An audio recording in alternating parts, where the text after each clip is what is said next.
Kita intro dulu.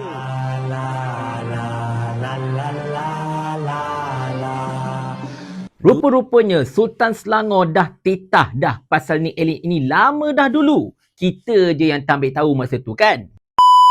Assalamualaikum warahmatullahi. Sekali lagi saya terpaksa melanggar janji saya sendiri ataupun azam saya sendiri untuk tidak lagi membuka topik berkenaan dengan isu petisyen mencabar enakmen Jamiah Syariah Kelantan yang dilakukan oleh Nick Allen itu. Sebab saya rasa dah terlalu banyak sangat benda yang diulas dan sebagainya. Tetapi rupa-rupanya lagi kita gali, lagi banyak benda yang timbul sampai ianya seolah-olahnya macam tak putus-putus sebenarnya tuan-tuan dan puan sekalian. Dan kali ini saya akan membawakan kepada anda satu lagi sudut pandang yang saya rasa anda patut tahu. Sebelum itu tuan-tuan dan puan sekalian, saya ingin mengambil sedikit kesempatan ini untuk sedikit mempertahankanlah Didi Chronicle dengan parodinya itu. Saya tahu ada sebilangan orang, terutamanya anak-anak papa yang tersakiti, dok tuduh Didi ini menghina agama lah, mempersendakan mahkamah lah dan macam-macam lagi. Tetapi tuan-tuan dan puan sekalian, perlu saya jelaskan dekat sini. Kalau anda tonton video Didi itu, video itu lebihnya kepada benda yang boleh jadi. Bukannya benda yang dah jadi ataupun benda yang telah diputuskan oleh mahkamah. Tetapi benda itu ialah benda yang boleh jadi. Berkemungkinannya akan terjadi akibat daripada keputusan mahkamah pada 9 Februari hari itu. Dan kalau anda hendak cop saya untuk mempersedakan mahkamah juga, saya nasihatkan anda sebelum anda buat macam tu, tonton video ini bagi habis dahulu. Pertamanya tuan-tuan dan sekalian, saya telah membaca segala kenyataan daripada Ketua Hakim Negara, mantan Ketua Hakim Negara dan sebagainya. Dan mereka ini betul belaka, bukan tak betul. Panel 8 hakim yang membenarkan petisyen ini pun, yang menyokong petisyen itu pun betul juga. Sebab mereka ini membuat keputusan berdasarkan kepada perkara yang as it is, berdasarkan kepada perlembagaan. Dan mereka berhujah berdasarkan kepada benda yang itu saja.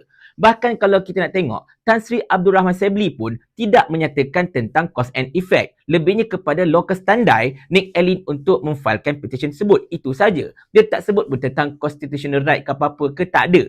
Tetapi yang menjadi argumen kita sebenarnya dan juga ramai pegang-pegang Islam terutamanya ialah tentang cause and effect. Tentang implikasi. Tentang perkara yang boleh terjadi sebenarnya tuan-tuan dan puan sekalian. Dan benda ini beyond apa yang tercatat pada kertas sebenarnya. Sebab kalau kita perhatikan, setiap benda yang kita lakukan ini akan menjadi presiden untuk benda-benda yang akan berlaku pada masa akan datang, terutamanya kalau melibatkan keputusan mahkamah. Di mana apa yang berlaku pada Jumaat lepas tuan-tuan dan puan sekalian ialah satu presiden. Di mana selepas ini pasti akan ada orang lain selain daripada Nick Allen yang akan mencabar mana-mana enakmen Jamiah Syariah Negeri lain pula masalahnya. Sebab presiden sudah ada.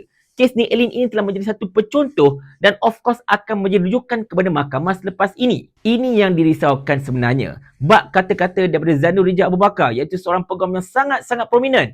Selepas ini tengoklah 13 negeri enakmen Jamiah Syariah mereka juga akan dicabar disebabkan oleh kes Nick Allen ini telah berjaya. Dan ada seorang sahabat sebenarnya telah mengemukakan perkara itu dalam TikTok beliau. Tetapi tiba-tiba pula RTM melalui rancangan Biar Betul telah stitch video tersebut dan nak imply konon-kononnya sahabat itu telah melakukan satu fitnah dan sebagainya. Tetapi sahabat itu tak diam. Dia telah membuatkan satu video untuk membidas kembali rancangan Biar Betul itu sambil mempersoalkan adakah RTM ini sebenarnya yang cuba untuk menyebarkan fitnah.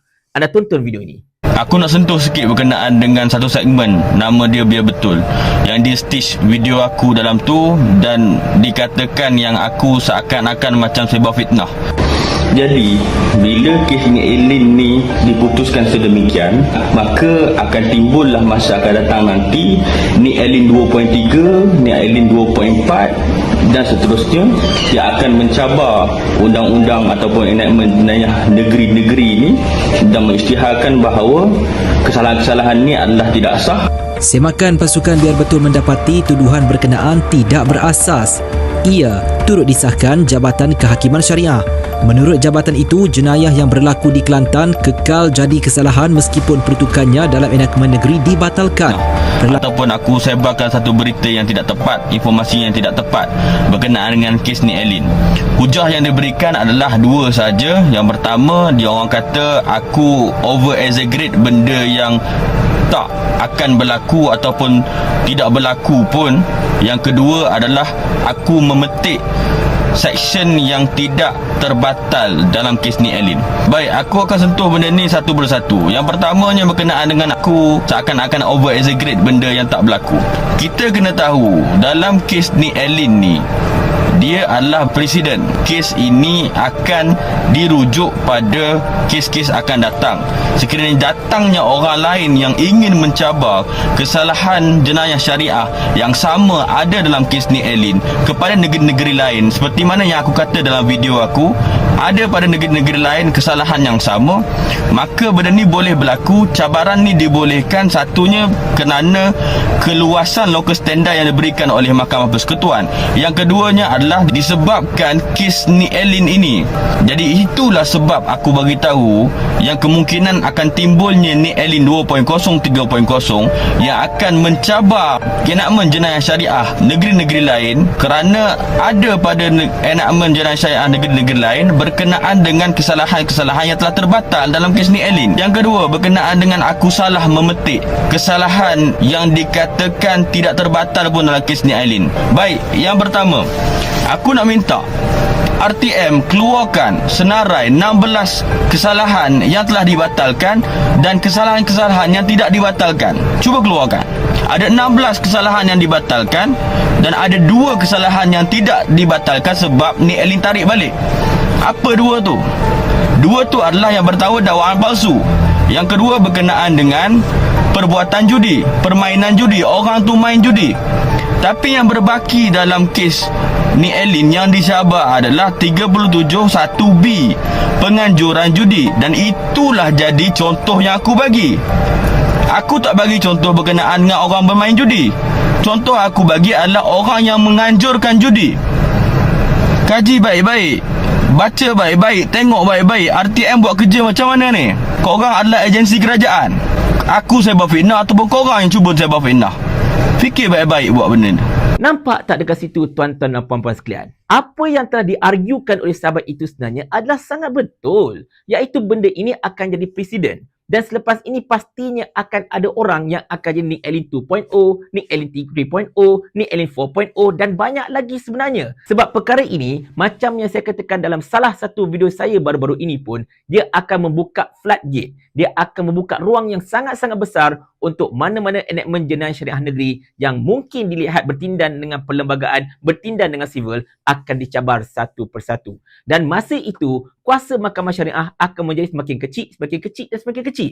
Mana datang nak memperkasakan mahkamah syariah kalau macam tu? Tetapi kalau anda tak nak percaya kata-kata saya, anda tak nak percaya kata-kata sahabat yang duk bergaduh dengan biar betul itu, anda dengar pula kuliah daripada seorang peguam ini yang juga merupakan seorang ustaz berkenaan dengan kes Nick Elin ini, dan sebenarnya apakah implikasi-implikasi yang boleh terjadi dan terlibat sebenarnya. Jemput tonton video ini pula. Persoalannya ialah apakah betul tidak ada kena-mengena dengan kedudukan Islam? Untuk menjawab perkataan ini tuan-tuan, saya nak rujuk tuan-tuan semua kepada Titah Sultan Selangor, sempena mesyuarat Majlis Kebangsaan bagi hal ehwal agama Islam ke-70. Dan kita tahu peranan Sultan Selangor sebagai pengerusi MKI, lantik oleh Majlis Raja-Raja Melayu. Apa kata tuanku? Isu kedua yang ingin beta bangkitkan di dalam titah ucapan beta ini adalah berkaitan dengan kompetensi Dewan Undangan Negeri-Negeri. Tuan-tuan tengok, Dewan Undangan Negeri-Negeri, bukan negeri Kelantan saja ni, melibatkan semua negeri di Malaysia. Negeri Kedah, negeri Pulau Pinang, negeri Selangor, semua negeri di Malaysia. Dia kata berkenaan dengan kompetensi Dewan Undangan Negeri-Negeri untuk menggubal undang-undang Islam di bawah enactment negeri serta bidang kuasa mahkamah-mahkamah syariah. Tuanku kata kebelakangan ini terdapat banyak kes yang sedang dibicarakan di bawah bidang kuasa mahkamah syariah telah dicabar di Mahkamah Persekutuan. Tuan-tuan tengok perkataan yang tuanku guna, telah dicabar di Mahkamah Persekutuan, khususnya berkaitan dengan kompetensi Dewan Undangan Negeri di dalam membuat dan meluluskan undang-undang Islam ataupun undang-undang syariah serta bidang kuasa mahkamah syariah yang mendengarnya. Cabaran ni tuan-tuan, tuanku sebut dengan jelas, ini mencabar berkenaan dengan undang-undang Islam, berkenaan dengan bidang kuasa mahkamah syariah. Kemudian tuanku masuk kepada kes Ni Ilin. Apa kata tuanku? Tuanku kata cabaran atas dasar yang sama. Mana tuanku nak bagi tahu benda yang tadi tu sama cerita dia. Benda yang sama. Cabaran atas dasar yang sama difailkan di Mahkamah Persekutuan oleh Ni Ilin untuk membatalkan 20 kesalahan jenayah syariah. Apa yang tuanku kata? Trend sebegini yang tuanku sebut tadi daripada Sisters in Islam, kan, kes Iki Putra, kes Ni Ilin, tuanku kata trend sebegini menggambarkan kedudukan enactment negeri yang melibatkan peruntukan bagi kesalahan jenayah syariah semakin tercabar. Siapa yang kata ni tuan-tuan? Yang kata ni bukan rakyat biasa. Yang kata ni bukan orang biasa yang tidak ada jawatan. Yang kata ini adalah Sultan Selangor yang mempengerusikan MKI, yang mana fungsi dan peranan MKI ialah untuk menjamin kedudukan Islam dalam negara kita. Dan tuanku sebut trend sebegini menggambarkan kedudukan enactment negeri yang melibatkan peruntukan bagi kesalahan jenayah syariah semakin tercabar, yang sekaligus menjejaskan bidang kuasa mahkamah syariah di negeri-negeri untuk membicarakannya. Soal parti, kita biarkan orang politik bercakap di pentas politik. Kita sekarang bercakap tentang masa depan undang-undang syariah. Kita sekarang bercakap tentang masa depan mahkamah syariah. Kita bercakap tentang masa depan agama kita orang Islam dalam negara kita ini. Ini bukan benda kecil, tuan-tuan. Ini benda yang serius. Sebab ini disebut dengan titah tuanku sebagai pengerusi MKI bahawa ia menjejaskan bidang kuasa mahkamah syariah. Siapa yang kata bahawa ini tidak menjejaskan bidang kuasa mahkamah syariah, maka perkataan dia bertentangan dengan titah tuanku. Benda yang dia kata itu berbeza dengan apa yang disebut dan dirumuskan oleh tuanku sebagai pengurusi MKI. Apakah ini memberi masalah kepada pihak berkuasa agama negeri? Selaku pihak berkuasa yang ada authority untuk mentadbir agama kita dalam negara kita. Tuanku kata, better difahamkan pihak berkuasa agama di peringkat negeri menghadapi kesukaran untuk mendapatkan keputusan mahkamah yang memihak kepada tafsiran yang dikehendaki dalam keadaan peruntukan di dalam perlembagaan persekutuan yang sedia termaktub ketika ini. Anda lihatlah tuan-tuan dan puan sekalian, beliau telah memetik titah ucapan Sultan Selangor yang juga merupakan pengerusi Majlis Kebangsaan Hal Ehwal Islam ataupun MKI yang telah dikeluarkan pada bulan Ogos tahun 2023. Mungkin akan ada orang tanya, oh mana buktinya, tak nampak apa sebagainya. Inilah bukti dia tuan-tuan dan puan sekalian.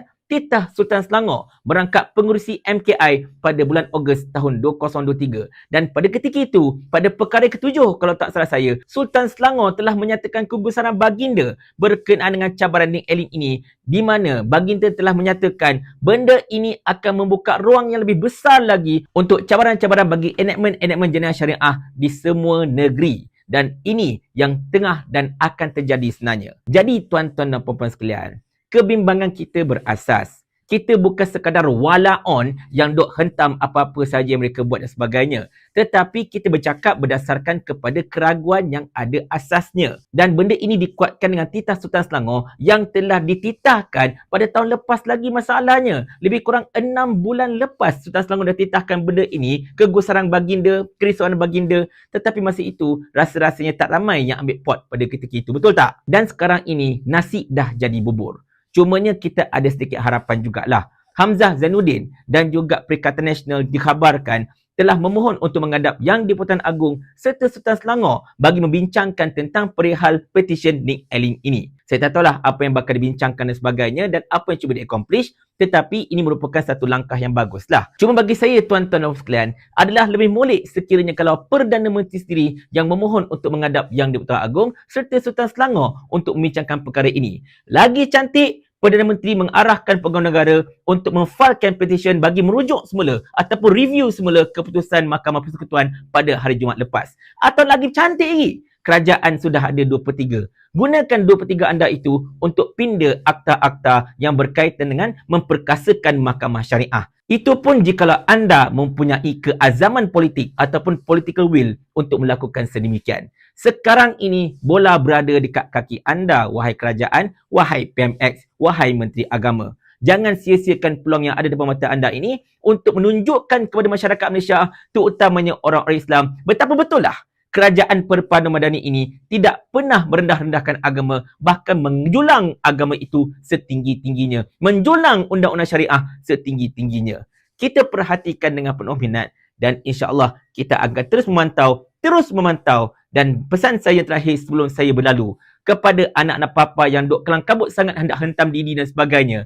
Saya nak tanya juga, anda hentam didi dan sebagainya, anda faham tak apa yang anda hentam? Dan kenapa anda hentam sangat didi itu? Kenapa anda pertahankan sangat Nick Elin tu masalahnya? Amboi, ada apa-apa ke duk defense sangat Nick Elin tu masalahnya? Kalau anda nak kata anda mempertahankan mahkamah, anda jangan berbohonglah. Anda jangan kencing orang. Sebab pada ketika Datuk Seri Anwar Ibrahim didapati bersalah atas pertuduhan liwat beberapa tahun lepas, anda jugalah antara insan-insan yang duk lantang mempertikaikan keputusan mahkamah, yang duk lantang kata mahkamah tak adil dan sebagainya. Tidakkah pada ketika itu anda lupa yang anda sebenarnya begitu merendah-rendahkan mahkamah dan juga institusi kehakiman? Kata hakim kena beli dan sebagainya. Jangan ingat saya lupa, jangan ingat rakyat lupa. Dan benda itu sebenarnya menjadikan anda langsung tak layak untuk berbicara seolah-olahnya anda lah seorang yang sangat-sangat mempertahankan mahkamah, sangat-sangat mempertahankan agama. Anda langsung tak layak untuk bercakap tentang perkara itu. Sebab apa? Sebab anda ialah satu golongan yang sangat-sangat hipokrit. Nasib baik piramid tak wujud lagi pada zaman ini untuk tanyakan soalan ini pada anda. Mau tak tuan hamba kalau hamba kirimkan ke akhirat?